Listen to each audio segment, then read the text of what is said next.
Hello, good evening, everyone, and welcome to the third and already last evening of Pint of Science 2021 here in Belgium. And of course, cheers, a virtual cheers to all of you.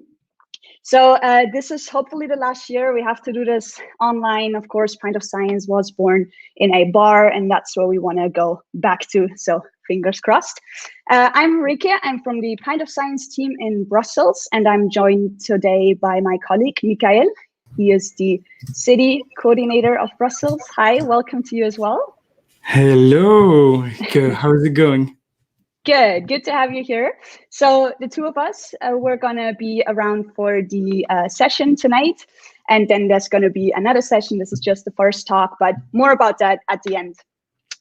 Yeah, we're really grateful to, despite the pandemic, be able to deliver the premise of Pint of Science, which is connecting everybody who's interested with a real scientist and being able to listen to them explaining their field in words we finally understand, but also very crucially connect. So being able to engage with them, ask questions about their work, their project, their life to a certain extent, or their vision for the future. Yeah, so tonight, by signing up, by showing up tonight, you have chosen to listen to a topic that sits in chemistry. And chemistry can be a bit terrifying, a bit complicated sometimes. So we're super grateful to have this opportunity to have someone here who can explain us a little bit this intimidating field. And by this, I would like to welcome our speaker, Professor David Canella. Hi, David. Hello, good to have you here. Thank you so much for joining us. So David works at one of Brussels universities, the ULB, where he joined in 2018, and he founded his lab, the Photo-BioCatalysis lab. And now that's a pretty wild name with a lot of different concepts. And so we're very excited to hear and learn more about it. We know already it has something to do with light, something to do with chemistry, and something with biology. And with all of that together, you somehow make something useful out of waste products, or at least abundant biomass. So can't wait to hear more about it.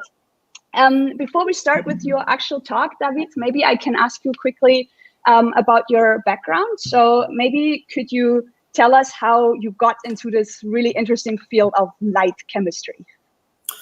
Just like everybody by chance, obviously. So that's not something that you plan. It's something that happened in your research life, that sometimes you just like expose your experiment to the windows, and by like magic, I would say, your reaction get a boost of light.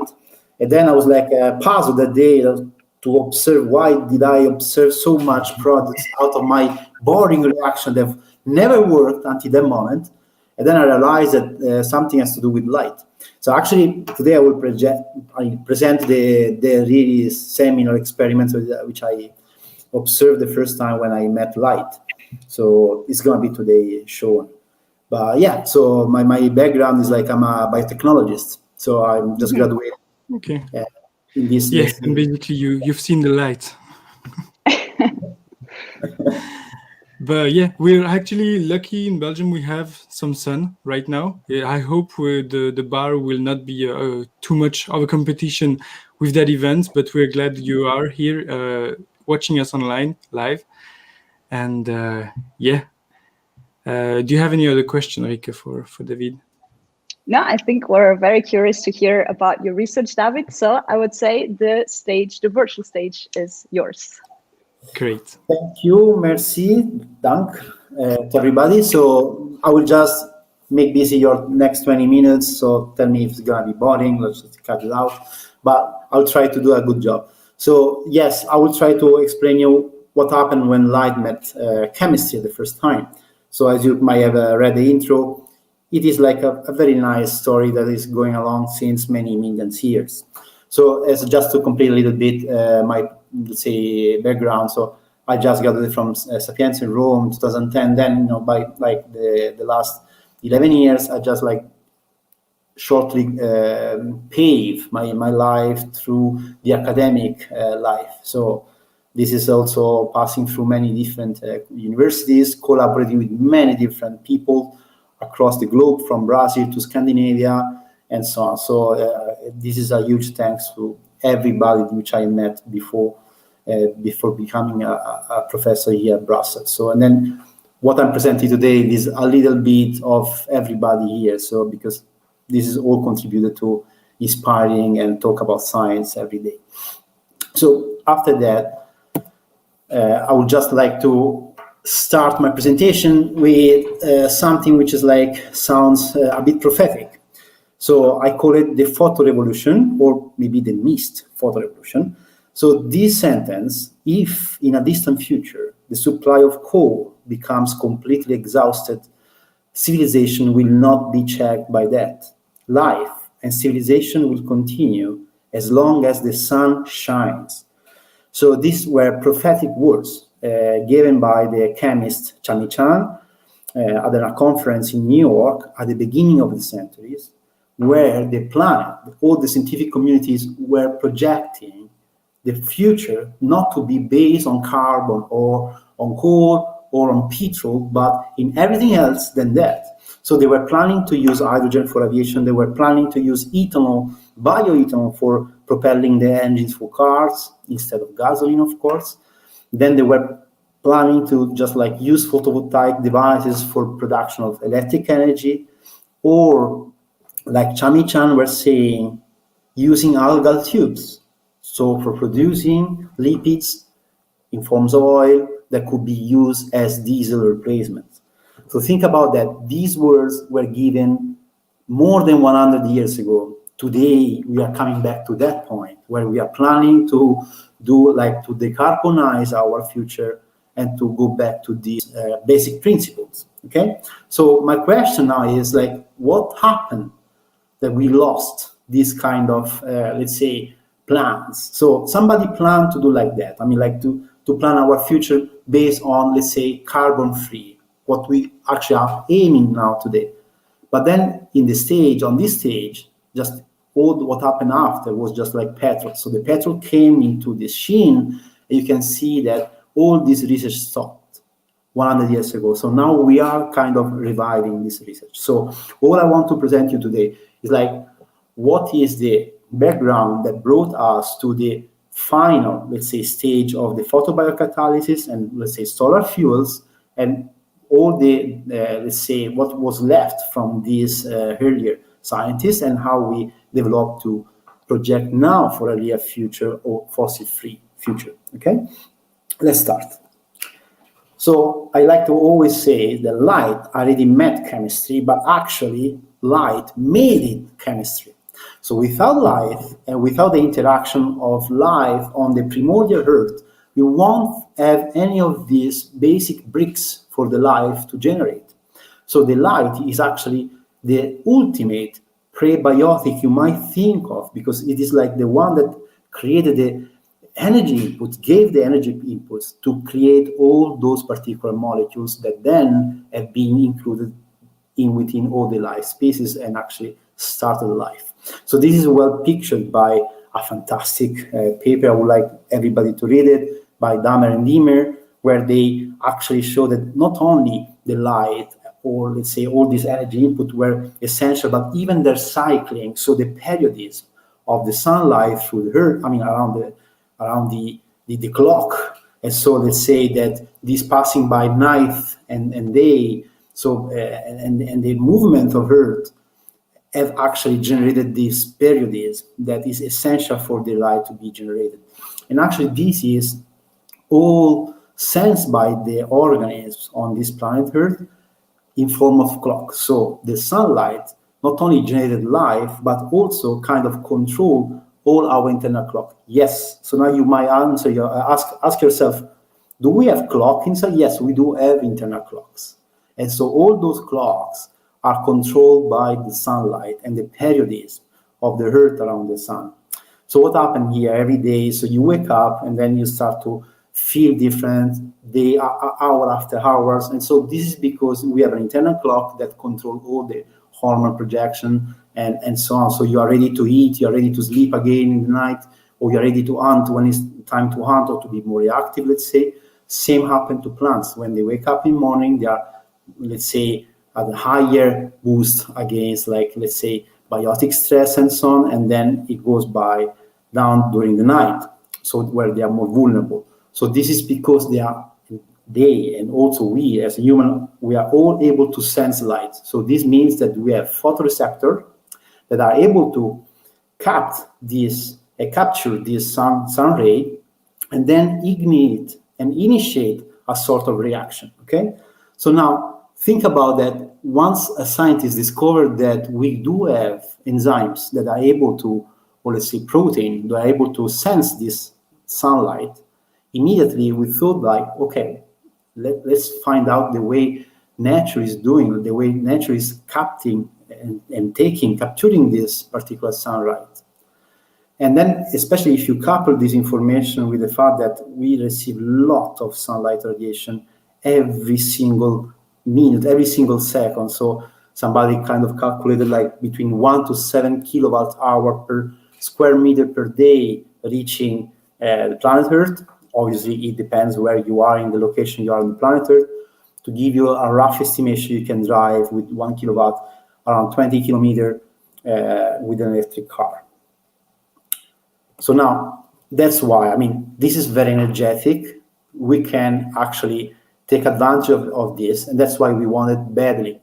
So let's have like a little bit of how we get the point that we are able now to capture the sunlight. So let's say that humankind did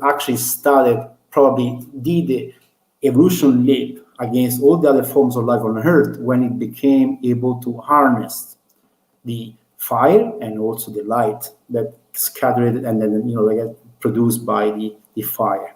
So in this picture you can see the Prometheus. So from the Greek mythology, Prometheus stole the fire from Zeus, which obviously didn't take very well, because after that he just condemned him to eternal pain. So every morning an eagle was passing by and then hitting his liver, where he was like actually bound on a rock. So this because stealing the secret of fire and light was one of the most guarded secret of the antique deity. This was the mythology was believing on it.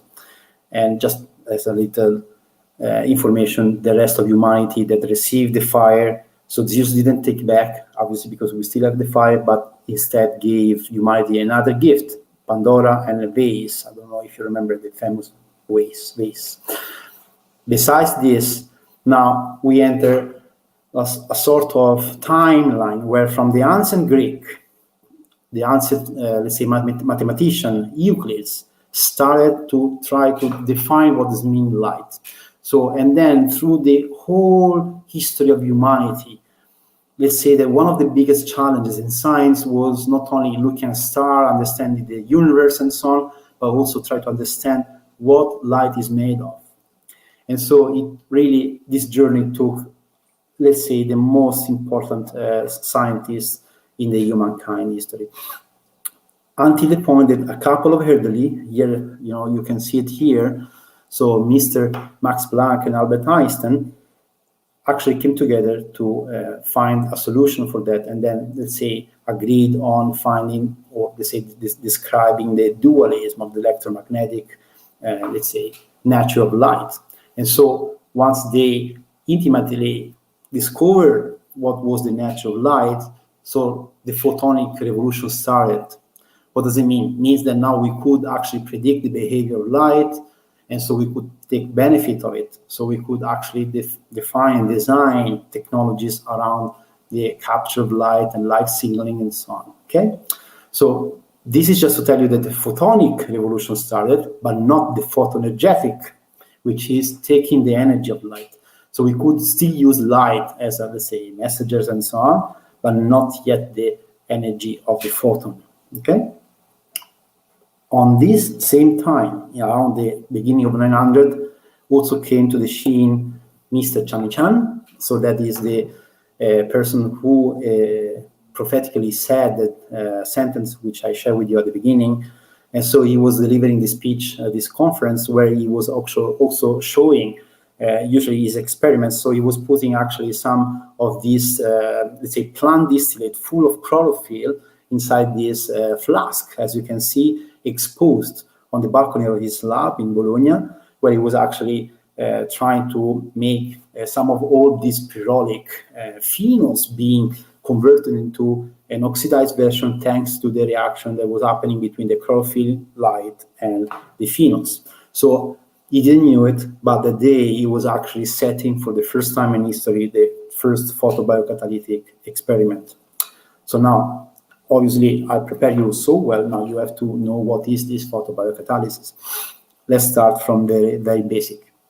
Everybody know what is photosynthesis, right? So everybody remember that photosynthesis is something that plant does to take the energy of light, combine the CO2, the water, and then it gives us this amazing sugar and also oxygen as a byproduct.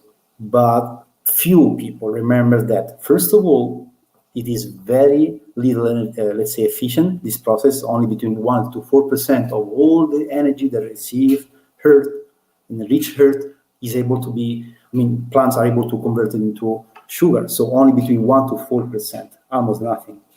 And then in this equation, you always find here that we learn in the high school, electrons are missing. So when chemists have looked at this process, they looked at the electron point of view. So what happened to the electron? So I don't want to scare you, nobody. So I don't want to go through this, just to tell you that actually all the process that goes from capturing the sunlight to the point of producing the final output of energy in plants are just able to all kind of design for transferring electrons through a sort of chains of protein and say molecules just to drive these electrons, because they are very energetic and that the plants have to take really care of it. And so transferring from one to another protein in order to promote a sort of chain of reaction to the point that this energy is transformed into chemical energy, what is called the coin of the energy of the life. So that is a molecule called NADPH, that is this sort of reserve of energy where the plant can store it and then use later. Okay, so this is what plants does with the energy of sunlight. Chemists look at this process as a sort of a model. So why don't we try to do the same? Instead of making like a classic battery where the let's say the proton are transferred between the two anode cathode, and then we transfer the electron outside. So why don't we try to do the contrary? So we keep the electron likewise plant does, transferring this electron from one side to another, so from the anode to the cathode, where the water works as a reservoir of electrons. We split the water, we take electron there and transfer through the cell to the battery, and then by doing these movements, we actually take care and we can exploit the energy of these electrons. Once it's presented in front of the cathode, now we can recombine these electrons to form new sort of molecules.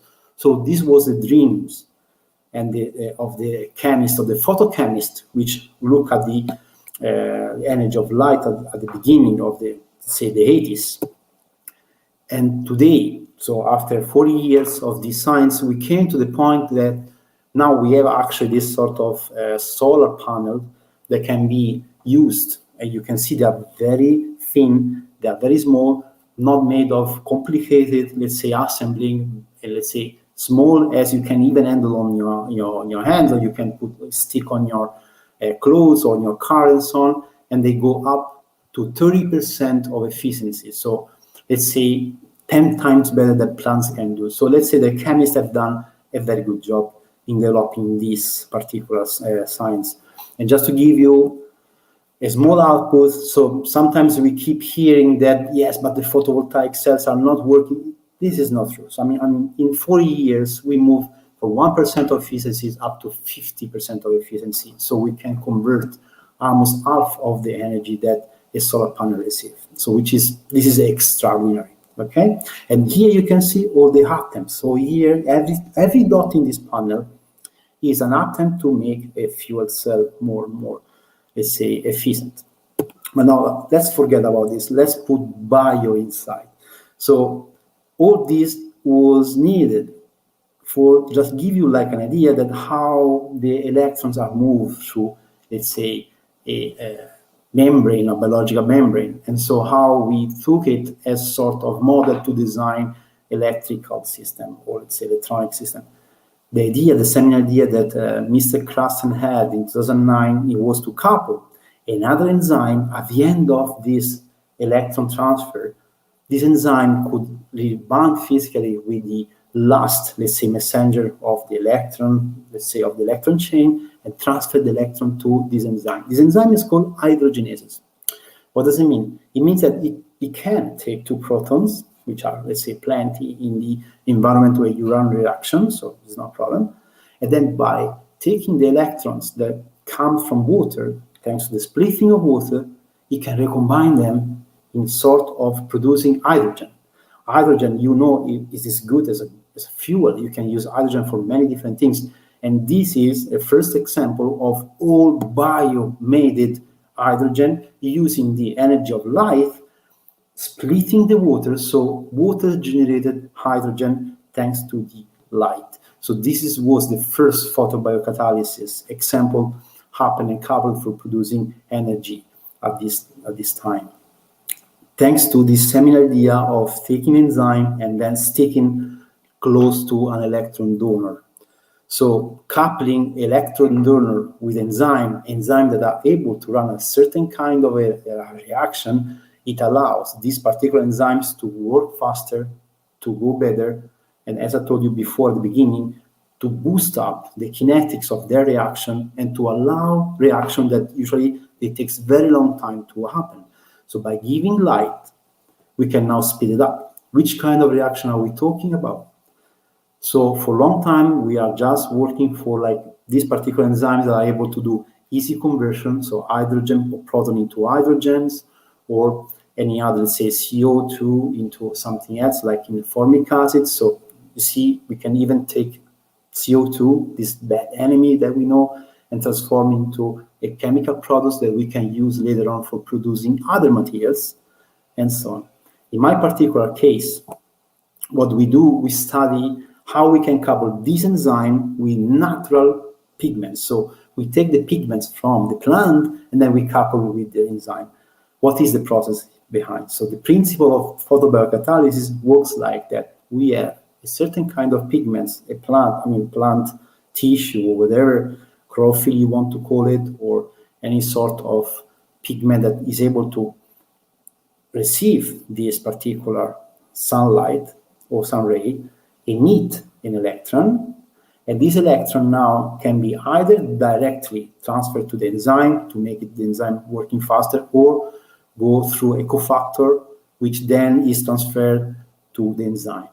So either or, the idea is always to shine light on this, let's say, either chemically synthesized photosensitizer or a plant-derived. In my case, we do with plant-derived because we like to do all bio. The electron donor, who is the ultimate electron donor? Can we still use water for this process? Not, unfortunately. So we need to sacrifice a molecule.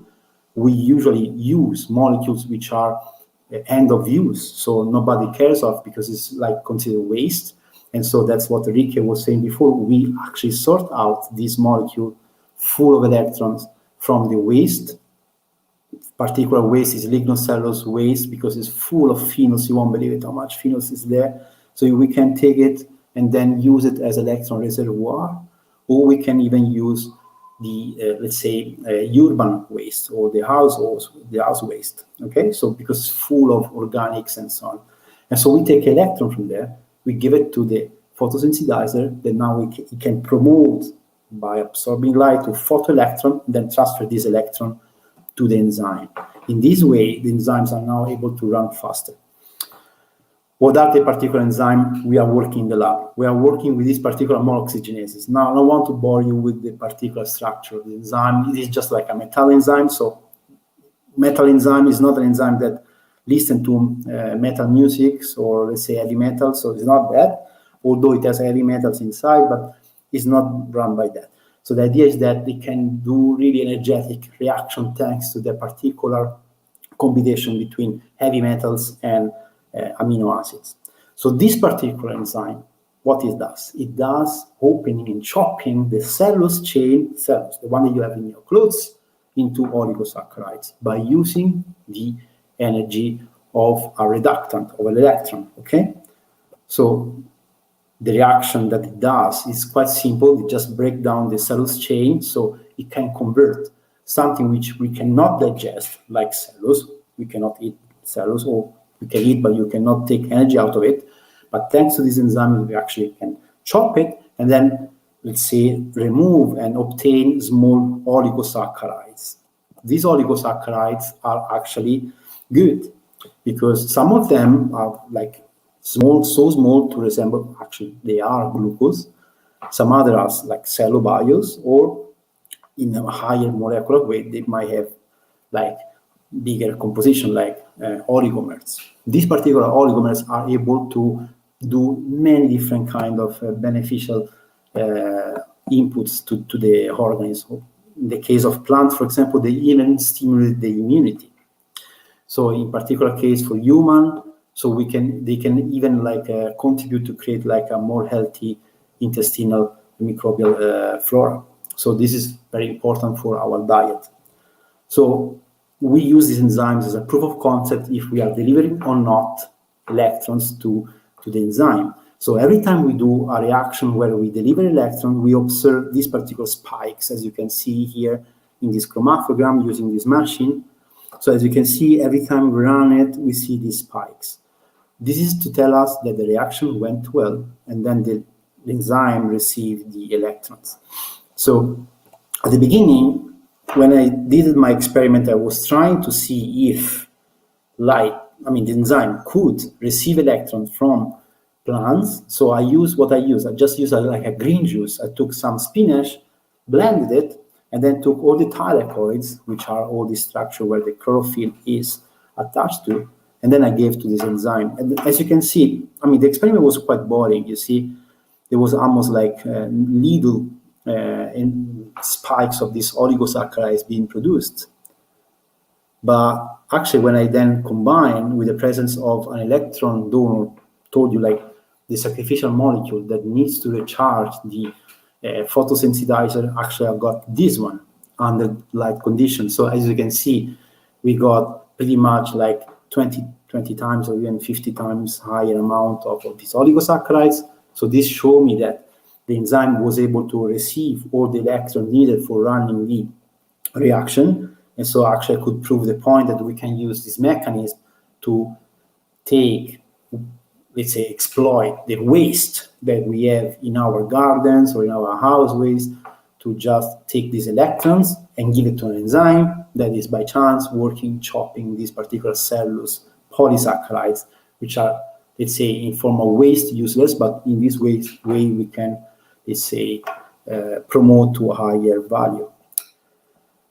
What I like the most is that later on, after my seminal discovery, other people tried it again, and so they could prove it and actually even ameliorate my process. So they actually discovered that not only the electron are transferred, but also the hydrogen peroxide, which is another sort of, let's say, co-substrate for this enzyme. So they discovered actually a new way that this enzyme can work with, so this hydrogen peroxide, and then improve the kinetics of this enzyme. So at the same time that the chlorophyll transfer electron to the enzyme, to this LPMO, also transfer at the same time hydrogen peroxide. So in this way, it can keep running in a faster way. And so this is what I really like to show, because it's like you started with an idea, you just put like, let's say, half-finished job, and then somebody else just read it, take another idea, and then prove another concept. And so science keep evolving, and this is I really love all this. Now, what is the future interesting application? So where all this story brings us to? It's to the point that we are producing much of waste, like much more than waste that we can, let's say, process every day, in forms of very good molecules that are thrown or incinerated today. And then thanks to these particular enzymes, we could actually select it and, let's say, filter it, or let's say take it from the waste in a very clean form, and so that we could reuse it. What kind of molecules are we talking about? Of course, now polysaccharides, I already shown you, but also lignin, because we could still remove a lot of lignin using other enzymes that can attack lignin. Again, enzymes that can be photoactivated, that can give us phenols. These phenols are, let's say, either edible, or we can use it as a building block for producing new compounds, even pharmaceuticals or anything else. But at the same time, we can also target lipids. So in our waste is full of lipids, and in this way we could, let's say, process better and then isolate better new lipids. Okay. Now, this is the last slide that I usually have to conclude my talk. And another important perspective that I would like to, let's say, give to everybody is that those enzymes are part of our daily life, either in our bodies or in some microorganisms that we can cultivate in the lab, and then to take, let's say, benefit of it. And these particular microorganisms are fungi or bacteria that are able to digest polymers. And many of them, they do in a sort of periodic way when there is like the right conditions and so on. And we really, at least personally, I strongly believe that these bacteria or fungi are really able to sense and to adapt their proteome and secretome, and then to take benefit of this sort of primary energy inputs like the light. So I'm really convinced that they are able to do much more than what we believe or what we discovered yet. And then there is a particular substrate that, let's say, we are producing a lot of this waste. We are producing this waste since now 70 years, let's say, something that everybody are familiar with, something called plastic, let's say, or propylene, or PET, or let's say PLA. We have like gazillion now different sort of polymers you can think of. My question that I would leave you with that, or the first question I would like to receive, do we have any of these enzymes that can, let's say, chop and destroy this plastic, and they polymerize it using the energy of light? So this is something that we are, let's say, working on. And then this is something that is important to believe on it. And then, because if we are thinking that is happening, then we can, let's say, tune our radar and then search for these enzymes that are able to destroy also plastic using the energy of light. Okay? So this is one of the, let's say, coolest applications we might think in future happening. And so that's why we are playing with a lot of lights, different lights in fungi in the lab, searching for these particular enzymes. So with this, I think finished. Yes. So I would like to thank you for your energy. And that's it.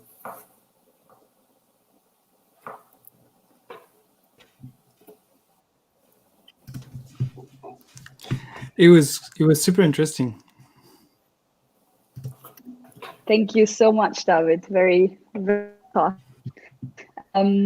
Yes, I think we already have a question in the chat, and then of course also Mikael or myself, if we want to ask something, that's possible too. But I see there is one question in the chat already, where Gufgur, I'm sorry, I probably mispronounced it, is asking if photobiocatalysis is already used in biospheres.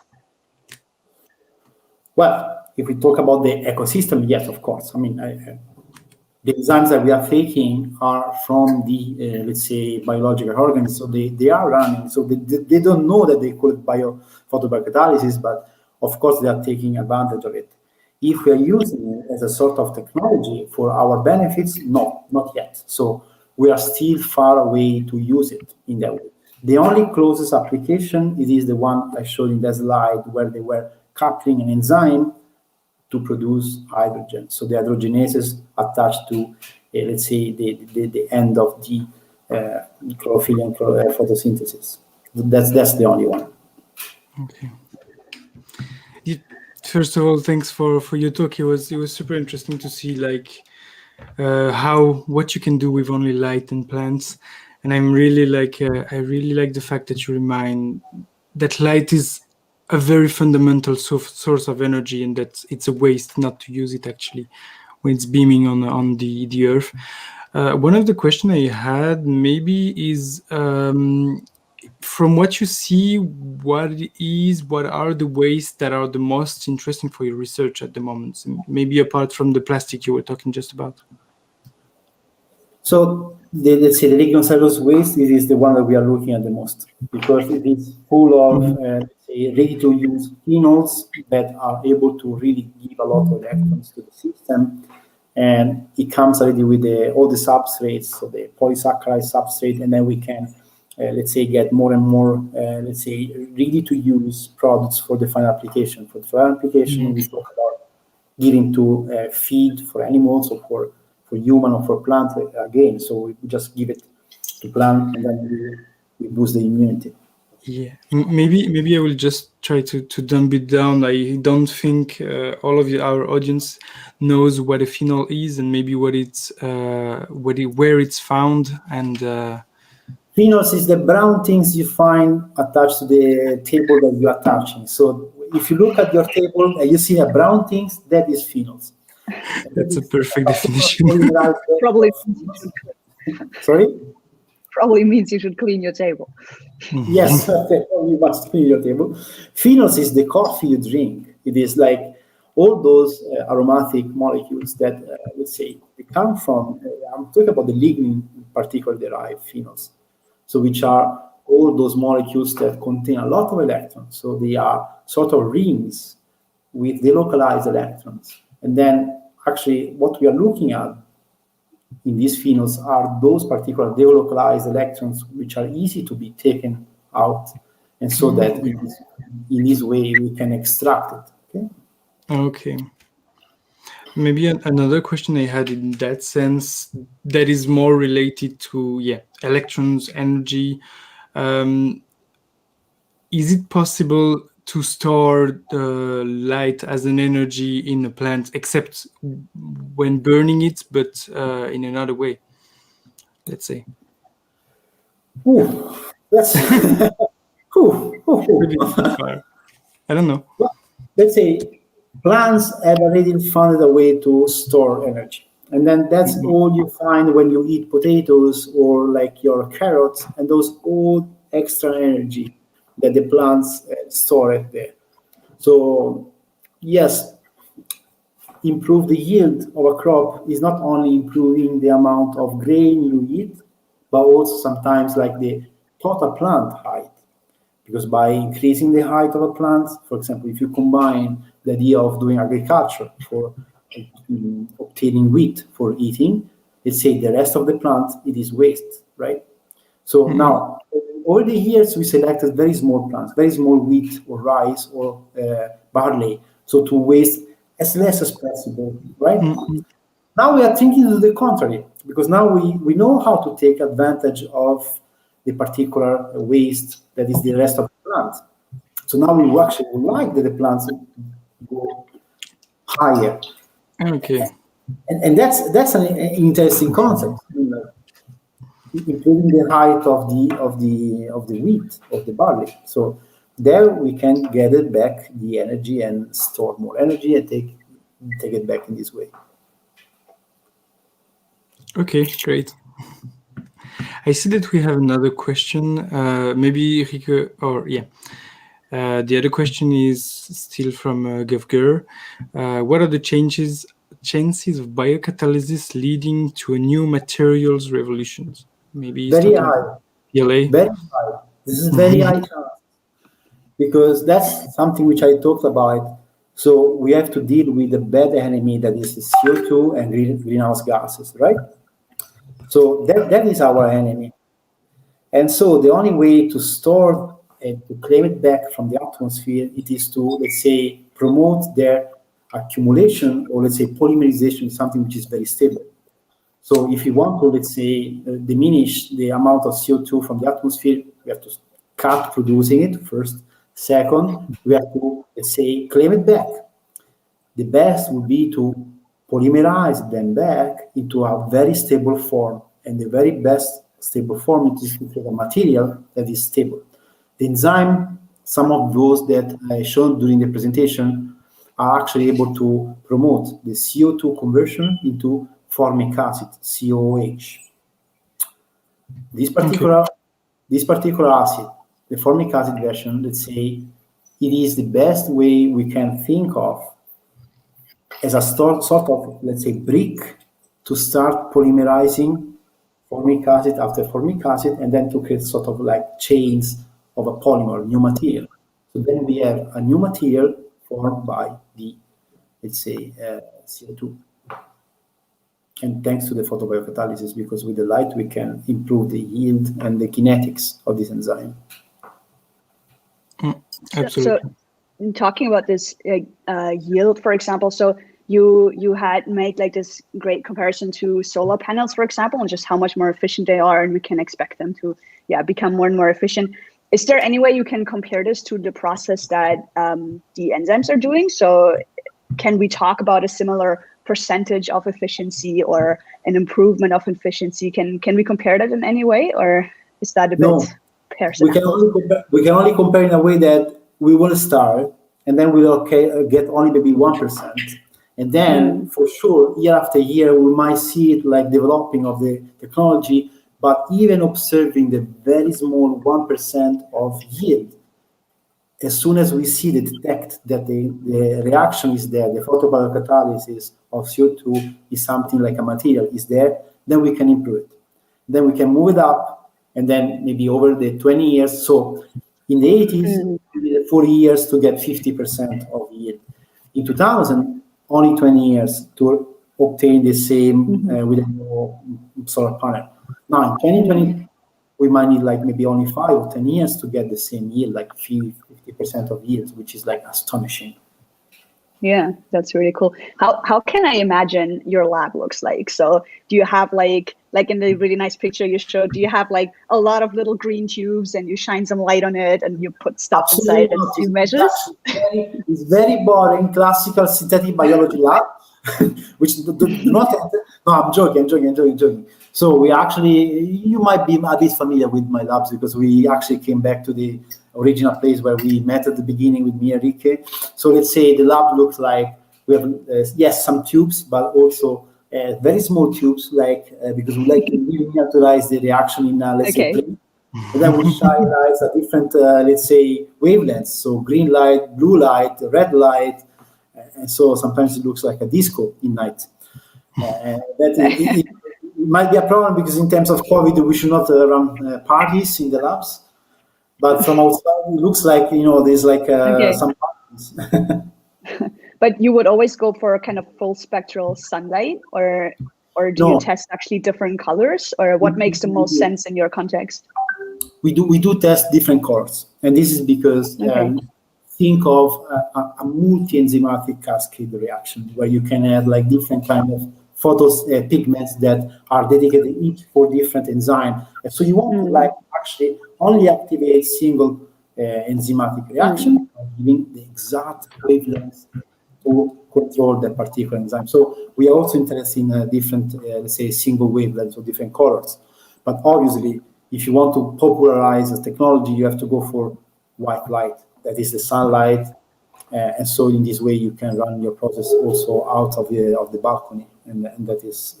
to not really input any energy, right? To have your yield even more cost efficient, I guess. Yeah. Absolutely. Yeah. All right. Great. So, I see that time is flying. There is another talk after that. We will put in the comments the link to the second talk that will begin at 7:30. But thank you very much, David. It was very interesting. All this about light and photobiocatalysis. Sorry. And it's all in the name. It's about biology, it's about light, and it's about chemistry. So it's everything that can be interesting.